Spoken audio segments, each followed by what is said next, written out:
Time. We measure it. We count it. We waste it. You look at the clock on the wall, or the glowing numbers on your phone screen, and you are absolutely certain that time is a straight line. The past is left behind, frozen in memories.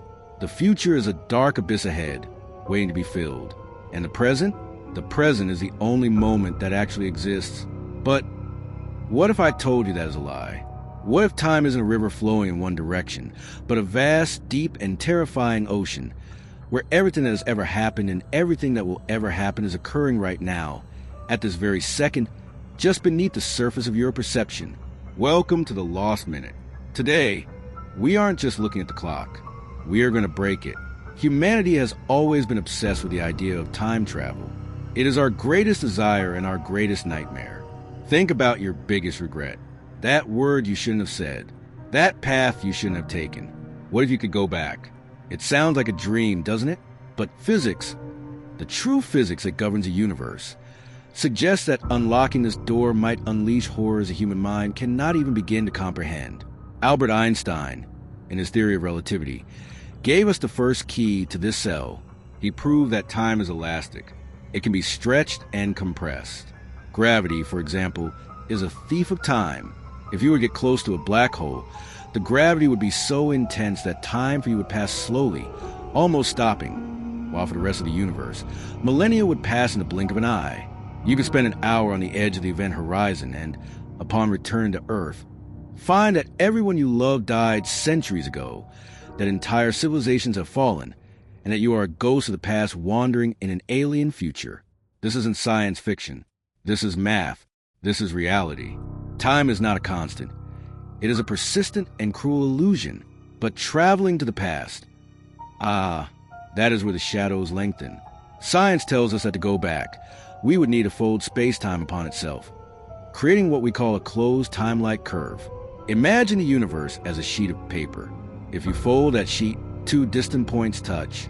It is the wormhole theory, a bridge, a tunnel through reality. But who or what lives inside that tunnel? There are theories that the universe protects the timeline with the same ferocity that a body attacks a virus. It is the grandfather paradox. If you go back and kill your grandfather before your father is born, you would never be born. If you aren't born, you can't go back to kill your grandfather. So, the grandfather lives, you are born, you go back, and you kill him. It is an infinite cycle of madness. But some physicists suggest something more disturbing: self-correction. Maybe if you try to change the past, time simply won't let you. The gun jams. You slip, or worse. The universe created a new timeline, a parallel universe where you are a stranger, an intruder, disconnected from your own existence, trapped in a world that looks like yours, smells like yours, but where nothing is exactly as it should be. And maybe this has already happened. Maybe there are travelers among us right now. In 1954, at Haneda Airport in Tokyo, a man disembarked from a plane coming from Europe.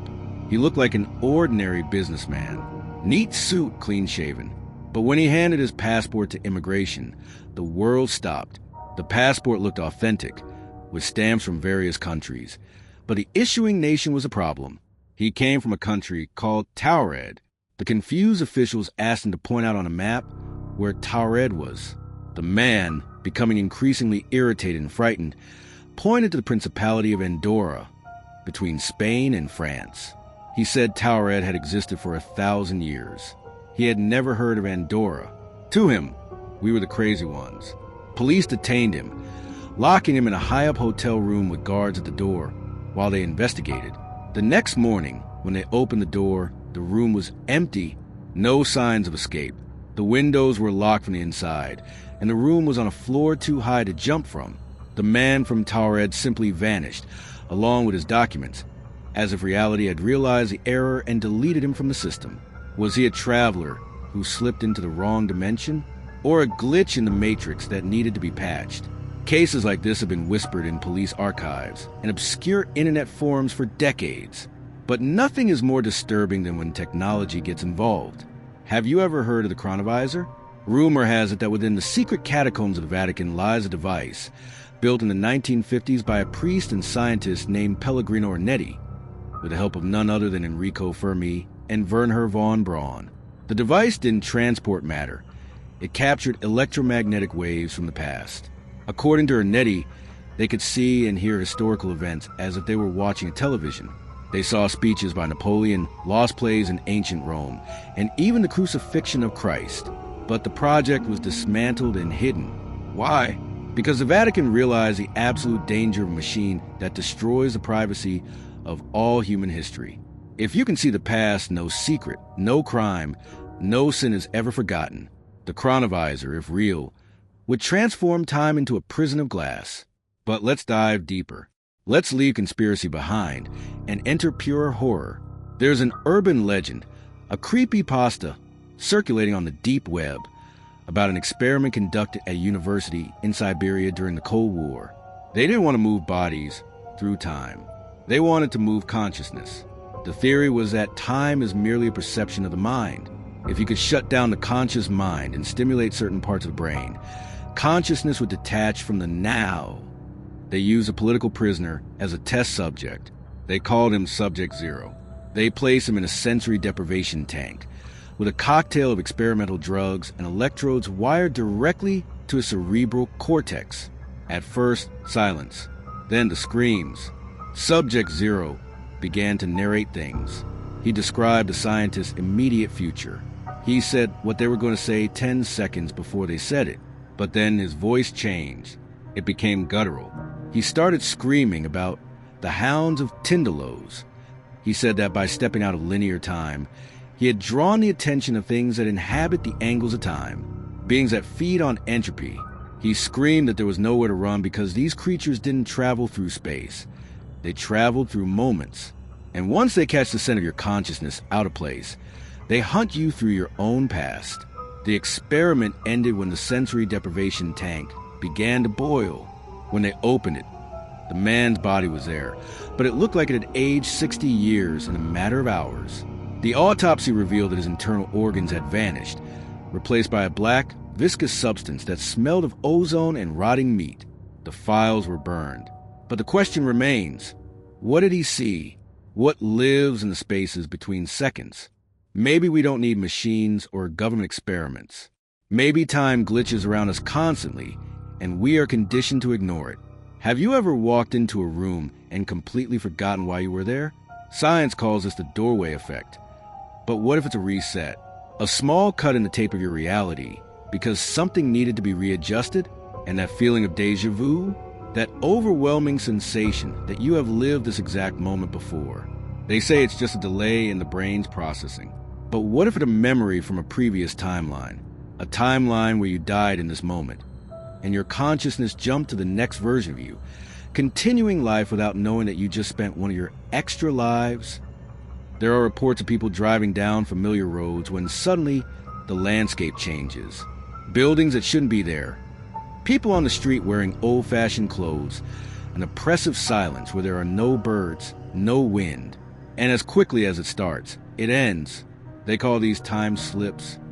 The most famous case happened in the Gardens of Versailles in 1901. Two respected academics, Charlotte Moberly and Eleanor Jourdain, were walking when they felt an oppressive sadness in the air. The landscape shifted. They saw people dressed in 18th century clothing. They saw bridges and casques that no longer existed.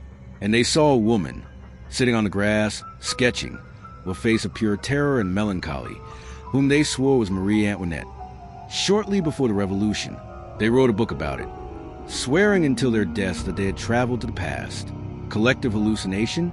Or do places of great emotional trauma leave scars on time, and if you step on the scar, you fall into the memory of the earth? The scariest idea about time travel isn't meeting monsters or changing history. It is loneliness. Imagine you succeed. You build the machine. You go back to the happiest day of your childhood. You are there, watching yourself play in the backyard. The sun is warm. The smell of your mother's cooking comes from the kitchen, but you cannot touch. You no longer belong to that place. You are an observer, a ghost made of flesh and bone. And if you try to interact, reality distorts. Your parents' faces become blurs. The sound becomes static because the past is dead, and you are trying to dance with a corpse. And if you go to the future, what if you jump forward 1,000 years and find there is nothing?